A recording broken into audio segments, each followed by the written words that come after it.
اب وہ اس زمین کو چھوڑ کر خیبر کے علاقے کو چھوڑ کر چلے جائیں گے، اور معاہدے میں یہی طے ہوا تھا، مگر یہود نے کہا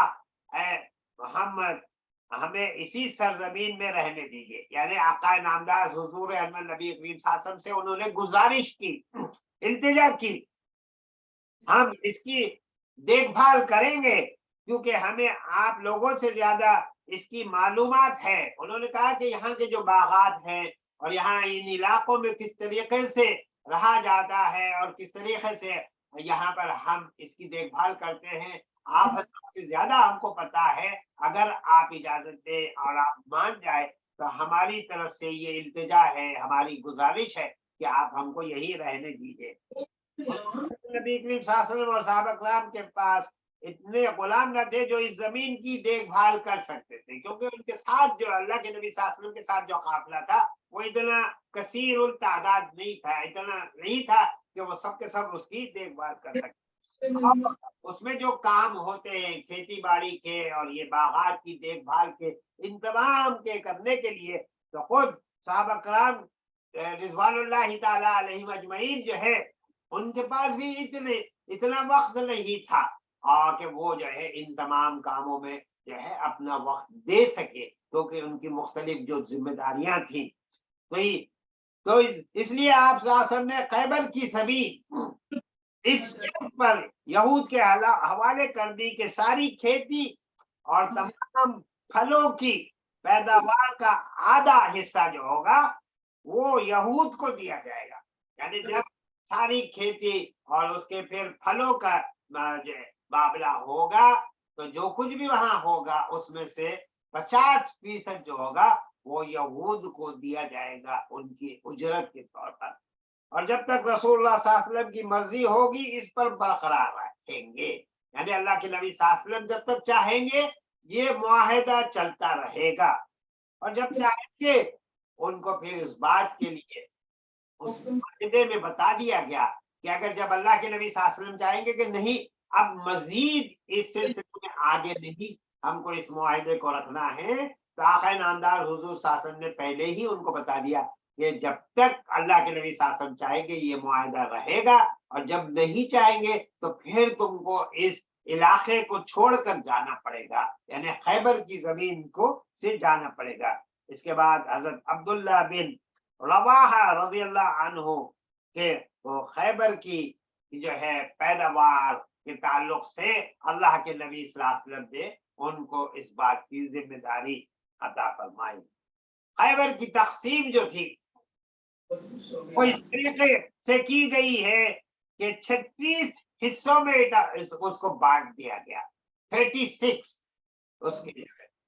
اور ہر حصہ 100 حصوں کا تھا، یعنی ہر حصے میں تقریباً 100 حصے تھے۔ پھر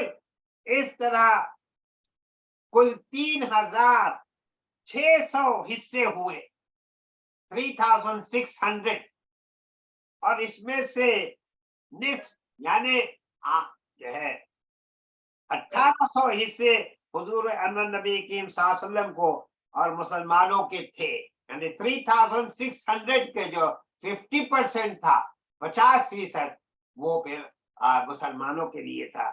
عام مسلمانوں کی طرح حضور احمد نبی کریم صلی اللہ علیہ وسلم کا بھی صرف ایک ہی حصہ تھا، آقائے نامدار حضور احمد نبی کریم صلی اللہ علیہ وسلم کا بھی اس طریقے سے ایک ہی حصہ بنتا تھا۔ باقی یعنی 1800 حصوں پر مشتمل دوسرا جو نصف تھا رسول اللہ صلی اللہ علیہ وسلم نے مسلمانوں کی اجتماعی ضروریات اور حوادث کے لیے الگ کر لیا تھا۔ 1800 حصوں پر خیبر کی تقسیم اس لیے کی گئی کہ یہ اللہ تعالیٰ کی طرف سے اہل حدیبیہ صلح حدیبیہ کا جو سلسلہ میں نے شروع کیا تھا تو ان کے لیے ایک اللہ کی طرف سے ایک تحفہ تھا، ایک عطیہ تھا، جو موجود تھے ان کے لیے بھی اور جو موجود نہیں تھے ان کے لیے بھی، اور اہل حدیبیہ کی جو تعداد تھی وہ جیسا کہ میں نے اس سے پہلے بتایا تھا آپ کو کہ 1400 صحابہ کرام رضوان اللہ تعالی علیہم اجمعین جو آقا نامدار حضور احمد نبی کریم صلی اللہ علیہ وسلم کے ساتھ عمرے کی نیت سے گئے تھے، اور پھر وہاں پر صلح حدیبیہ کا ہوا اور اللہ کے نبی اور صحابہ کرام کو روکا گیا، اور پورے تفصیل کے ساتھ آپ کو واقعات جو بتائے گئے. اور جو خیبر آتے ہوئے اپنے ساتھ 200 گھوڑے لائے تھے، کیونکہ سوار کے علاوہ خود گھوڑے کو بھی حصہ ملتا ہے. اسلامی طریقہ زندگی میں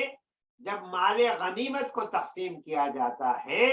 تو جو سوار ہے، گھوڑے پر سوار ہو کے آیا ہے، اس کو بھی حصہ ملے گا، اور اس کے گھوڑے کے لیے بھی ایک حصہ ملے گا.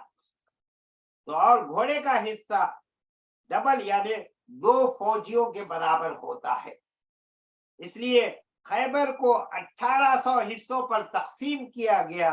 تو 200 جو گھوڑا سوار لوگ تھے جو ہے، تو 3 حصے کے حساب سے ان کو 600 حصے ملے تھے. اور 1200 جو پیدل لوگ تھے، یعنی جن کے پاس جو ان کے ساتھ گھوڑا وغیرہ نہیں تھا، اور وہ حضور احمد نبی کریم صلی اللہ علیہ وسلم کے ساتھ ہی تھے اور پیدل چل رہے تھے، تو ان کو ایک حصے کے حساب سے 1200 حصے ملے. خیبر کے اموال غنیمت کی کثرت کا اندازہ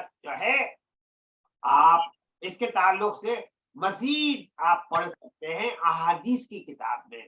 البخاری میں پڑھ لیجئے، آپ المسلم میں پڑھ لیجئے، ترمذی میں پڑھ لیجئے، ابن ماجہ میں، ابو داؤد میں، نسائی میں، احمد میں، ان تمام احادیث کی کتابوں میں یا اور دیگر جتنے بھی احادیث کی کتابیں ہیں، اس میں پھر آپ ان واقعات کو تفصیل کے ساتھ پڑھ سکتے ہیں.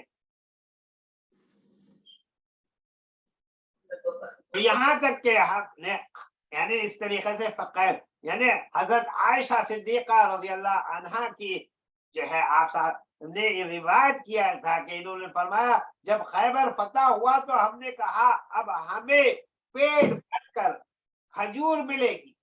کیونکہ خیبر کا جو علاقہ تھا وہ بہت سی زرخیز قسم کا علاقہ تھا.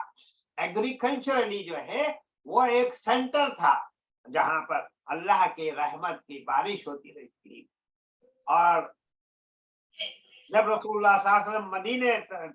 طیبہ واپس تشریف لائے تو مہاجرین نے انصار کو کھجوروں کے وہ درخت واپس کر دیے جو انصار نے امداد کے طور پر انہیں دے رکھے تھے، کیونکہ اب ان کے لیے خیبر میں مال اور کھجور کے درخت ہو چکے تھے، تو انہوں نے ان صحابہ کرام کو یہ تمام واپس کر دیے تھے. اسی طریقے سے اسی غزوے میں حضرت جعفر بن ابی طالب رضی اللہ تعالیٰ عنہ خدمت میں نبی کریم صلی اللہ علیہ وسلم کی خدمت میں حاضر ہوئے، اور ان کے ساتھ حضرت عشری رضی اللہ تعالیٰ عنہ جو مسلمان ہوئے تھے، وہ بھی ابو موسیٰ عشری وہ بھی ان کے ساتھ تھے. حضرت ابو موسیٰ عشری رضی اللہ عنہ کا بیان ہے کہ یمن میں ہمیں رسول اللہ صلی اللہ علیہ وسلم کے ظہور کا علم ہوا، تو ہم لوگ یعنی جب اللہ کے نبی صلی اللہ علیہ وسلم سے کے تعلق سے پتا چلا یمن میں کہ اللہ کے نبی صلی اللہ علیہ وسلم کی آمد ہوئی ہے اور آپ آخری رسول ہیں، خاتم النبیین ہیں، تو پھر یہ حضرت ابو موسیٰ عشری رضی اللہ تعالیٰ عنہ انہوں نے یہ کہا کہ ہم لوگ یعنی میں اور میرے 2 بھائی اپنے قوم کے 50 آدمیوں سمیت اپنے وطن سے ہجرت کر کے ایک کشتی میں پر سوار ہو کر آپ صلی اللہ علیہ وسلم کی خدمت میں روانہ ہوئے. لیکن ہماری کشتی نے ہمیں نجاشی کے ملک حبشہ میں وہاں پر وہ ان کو کشتی کو روکنا پڑ گیا، اور وہاں حضرت جعفر اور ان کے ساتھیوں یعنی حضرت جعفر رضی اللہ تعالیٰ عنہ اور ان کے ساتھیوں کو صحابہ کرام رضوان اللہ تعالیٰ علیہم اجمعین جن کو آقا نامدار حضور صلی اللہ علیہ وسلم نے بھیجا تھا. اور گزشتہ کے میرے جو بیانات تھے اگر آپ اس کی طرف اس کو سنیں گے پھر دوبارہ، تو اس میں نجاشی جو بادشاہ تھا وہاں پر جو اللہ کے نبی صلی اللہ علیہ وسلم نے